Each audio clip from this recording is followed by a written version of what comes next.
Hey everyone, it's me Jay, and I'm so excited to post this video today. Today I am collaborating with other trans YouTubers, other trans women, and what this video is we asked each other questions and we're gonna answer them truthfully and honestly in our own opinions, because no two transitions are the same, and we thought it'd be really cool to share with you guys our struggles, our thoughts, and just what we believe in. So I hope you guys enjoy this video. If you are new here, welcome to my channel. My name is Jay, and I try to make videos as often as I can.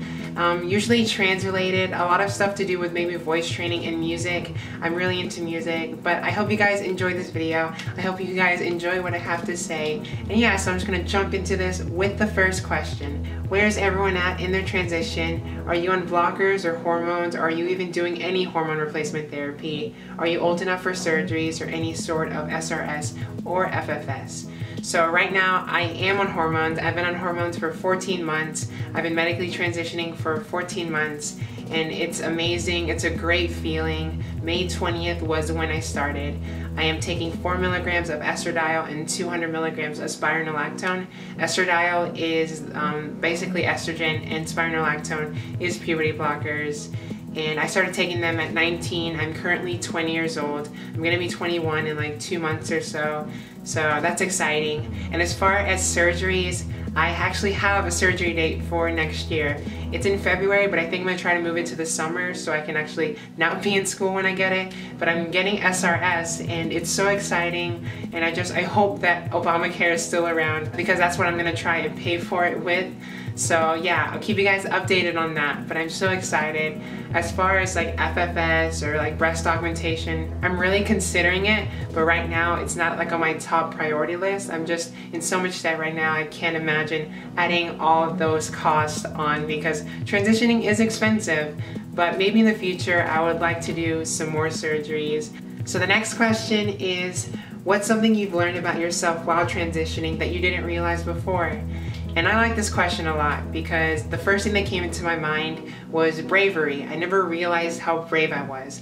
I remember my entire life being so scared, sheltering myself out so much, being like, Jay, you're never gonna be able to transition, you know? You won't ever be able to do this. This is gonna be awkward, people are gonna make fun of you, people are gonna laugh at you, and you won't ever be liked. And for the longest time, I put this in my head, and I kept telling myself this. It was the reason that I didn't transition for 19 years, up until finally it got to this boiling point, and I kind of took control in my own hands. I was like, Jay, you gotta do this, you know, this is your life, you have to take control.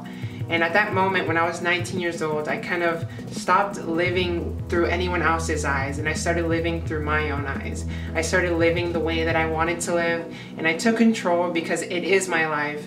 You know, for the longest time, I wanted to please everyone in my family. I wanted to make sure everyone around me was happy. But like I said, there was that boiling point, and I did it. You know, I started hormones, I moved out, and I did this all on my own, and I'm just so proud of myself.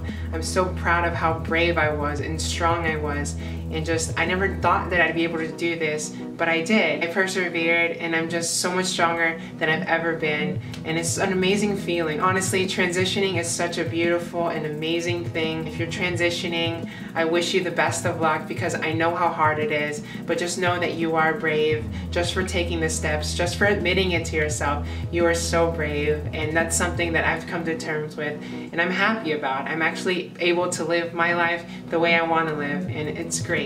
Alright, and the next one is, what is or was school like for you? Do you get negative or positive attention out in public? Is it hard sometimes? And this is a really good question that I really enjoy. I actually didn't come out until last year, and I've already graduated high school. I went through my entire high school career as seen as male. No one really knew that I was trans, only really close friends. And I started transitioning, and it was awkward because I was like in the middle of like the beginning stages of transitioning while it was my freshman year of college. So it was really awkward, you know. For the most part, I was scared to identify myself as female in public. So I would just go in like really baggy clothes my freshman year, and I went to school, and I just kind of didn't talk, didn't say anything to anyone, and kept to myself. And it really sucks. I remember feeling so shitty in the situation. I remember feeling so alone, so scared that people were gonna judge me. Bathrooms were really, really hard. I found one unisex bathroom on my campus, and that's the one that I've always gone to. And it sucks when other people are in there because then I have to wait. And if I'm late to class because of it, it's a burden. But I remember my freshman year being really, really hard for me. I just avoided any contact. And I remember the first months of transitioning, I would get misgendered a lot. My voice wasn't where it was right now. I definitely didn't look the way that I look now. And I just remember it being so hard. So the following semester, I decided to take all online classes. I was like, Jay, you know, just take online so you can avoid any type of contact. You can just keep to yourself and just kind of transition awkwardly by yourself. And for the most part, it actually was great. I learned that I really, really love online classes, and I do honestly better in them because I can cheat, but I do better on online classes. It was a really good learning process. And this following semester was actually my first semester out fully. I was identifying as female, and everyone around me, all my professors, all the kids, all my classmates, they called me she, her pronouns, and I was pretty much respected. However, I did suffer a lot of dysphoria. I was still very, very nervous in these situations. You know, I'm really good when it comes to going out into public places like, you know, like Target or like the mall. But when it comes to school, for some reason, I'm just really scared to interact with anybody. So anytime we had group projects, it was really hard for me because, I don't know, I was nervous of getting clocked. But luckily, everyone respected me, and I was able to be myself, and there was no really second thoughts. There was no second thoughts by anyone, and I'm happy. All right, and the next question is, what does gender dysphoria feel like to you, and how do you describe it to people? So for me, gender dysphoria was something I've lived with my entire life. It's been something I've been dealing with my entire life. You know, I remember growing up and just feeling so uncomfortable in my body.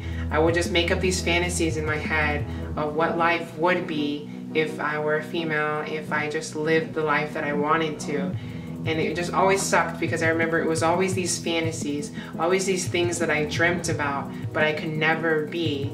And it sucked because growing up in a Mexican household, being a person of color, really sucks because you have this culture that's kind of on you. It's just a part of who you are. It's a part of your family, your heritage. And if you disrespect this culture, it's like a big slap in the face to just who you are as a person. So it was really, really hard for me to ever come out of my shell, to express myself as anything but a straight male. And it just really, really sucked because I battled so much depression, and I kept it in, and I kept it in, and I kept it in, up until I couldn't handle it anymore. And it ended up moving away without telling anybody, and it just ate away at me. And then I was outed, and my mom found out, and then our relationship hasn't been the same since. You know, dysphoria really, it took its toll on me, and it still does. You know, even me passing, even me being more comfortable in my body. You know, there are still days where it's hard to fight this feeling, just this feeling of not being who you want to be. You know, I still see things about myself that are masculine, and it eats away at me, and some days I can't even get out of bed because of it. And I battle really bad depression, I battle really bad anxiety. You know, I've been on and off Prozac and just antidepressants, and it's hard to get through sometimes. You know, I just try, you know, to keep my head held high and just battle through it, because at the end of the day, I am a lot happier because I have transitioned, and I am a lot happier being the person that I am. You know, I've come so far. Looking back at my old pictures pre-transition is my favorite thing to do because I've come so far, and I'm so proud of the woman that I am today. It's honestly an amazing feeling. All right, the next one is jealousy is a huge problem in the trans community. Have you ever been jealous of another trans girl because of her looks? If you have, or someone has been jealous of you, tell us the story. So I definitely am guilty of this. I find myself comparing myself to so many other trans women. You know, I see things that they have that are more feminine, and just things that I wish that I had. And it sucks, you know, sometimes it hinders relationships. Sometimes I can't be as close with another trans woman because then I find myself comparing myself to her and just trying to be like her. And I don't know, I just feel like it's this vicious cycle because my entire life all I wanted to be was feminine and femininity. And so when I see other people who came from same stories, came from similar situations, do that and have things that I feel like are more feminine than me, then I find myself getting jealous. It sucks and it's stupid because, you know, we should be a community supporting each other. We should love each other for, you know, the things that may be more feminine on them than they are on you. And we should just, you know, be happy for them instead of being jealous. And I find myself being jealous a lot of times, and it's still something that I battle. It's still something that, you know, I kind of have to try and get over. I have a lot of beautiful trans girlfriends, like all of the people I'm collaborating with, and they're all so gorgeous. It's hard not to be jealous sometimes. All right, and so the last question is my own question, and it is, what has been your hardest part of transitioning? Is there one thing that stands out more than another? And so this is gonna get really serious, but the hardest part of transitioning for me has been the loss of family because of my entire transition. If you guys don't know, I came out, and just my relationship with my mom, with a large part of my family, hasn't been the same. I've struggled with a lot of transphobia coming from my mom's end mostly. I've never heard harsher words from anyone else, and it really sucks because for a second I was homeless and I wasn't allowed back into my house, and I really miss my mom, and that's the honest truth. You know, I think about her every day. I think about the relationship that we used to have. You know, my mom and I were really, really close, but now, you know, things are so different, and I just wish things were better. My dad and I have gotten to a good point in our relationship, but things aren't the same. I don't really talk to my brothers and sisters as much anymore. I kind of moved away, and I've sheltered myself away from everyone so I can be happy. And it's the most selfish but selfless thing to do, that I'm really happy I did it, but at the same time, you know, there's those consequences. You know, a lot of friends that I had to let go of. I was in a band and I had to let go of that, and it's just, letting go is so hard. It's so hard not to just miss things that were so comfortable and just so easy to be around. And I think that's the hardest part of transitioning, is just having to step away from just things that are so normal in your life. And I don't know, I deal with that a lot, and I honestly, the majority of my sadness, the majority of my depression stems from just the what ifs, and like, what if I didn't transition, and like, what if, you know, things just stayed the same and I stayed home, and, you know, like, I would be around everyone, everything would be fine, things would be normal. But I'm me, and I'm trans, and I'm proud, and I'm so proud. I'm so proud that I was able to take this step. I was able to take control of my life. I was able to be myself without anyone's help, just on my own. And even though things aren't the same, I will make a future. I'll make a selected family. You know, sometimes we have to. Chosen families are common in LGBT spaces. And you know, it's a hard process, but things get better. Things honestly get better. And I'm just trying to fight it, and I'm trying to find the light. And I know I can see it, and I'm really close, and I can see it, and I know everything is gonna get better. So thank you guys for watching. I hope you guys enjoyed. Please, please, please go watch these girls' videos. They're all amazing, and I love them so much. Thank you for all the support. I have a Patreon, I have an album. Links will be in the description. I also have a Twitter and Instagram. Those will also be in the description.